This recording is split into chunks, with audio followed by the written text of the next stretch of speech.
তো গাইস মুন্না টেনকার ID ban হয়ে গেছে, এটা তো তোমরা সবাই জানো। আমার গ্রুপে আছে মুন্না টেনকার, তার আগে তোমরা এই ভিডিওটা দেখো। মুন্না ভাই আইডি ব্যান, बंधु गेमारा subscribe to the channel. Guys Munna টেনকার আইডি ব্যান রে, এটা কেমনে শুনবো? আই হাই এখন তো বলাবান সব হ্যাকার, এমনিতে তো হ্যাকার কয় মাইটুর খায়া। তো গাইস চলো এখন আমরা মুন্না ভাইয়ের কাছ থেকে শুনি মুন্না ভাইয়ের আইডি কি পার্মানেন্ট ব্যান হয়ে গেছে নাকি কি কারণে ব্যান হয়েছে, কয়দিনের জন্য ব্যান হয়েছে, এটা মুন্না ভাইয়ের মুখ থেকেই শুনি। তো হ্যালো মুন্না ভাই। হ্যাঁ ভাই, কি অবস্থা?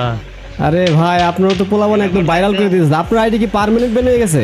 আরে না, 7 দিনের জন্য। ও 7 দিনের লাগে ব্যান দিছে। আর আচ্ছা কি কারণে ব্যান দিছে এটা?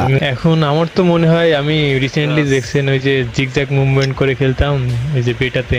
হ্যাঁ হ্যাঁ বেটা ভার্সন। আমার মনে হয় ওইটাতে করার জন্য হয়েছে। আবার গ্লিচও ইউজ করছিলাম, ওই যে গ্লিচ বলতে ওই যে মাটির নিচে যাওয়ার। তাইলে জানি না হচ্ছে এখন ভাই। কোনটা মেন রিজন ধরছে, আমার মনে হয় বেটার জন্য ধরছে, ওই যে বেটা। তো গাইস সবাই তো ক্লিয়ার হয়ে গেল, যার 7 দিনের জন্য ব্যান হয়েছে অলরেডি 5-6 দিন হয়ে গেছে। আগামীকালকে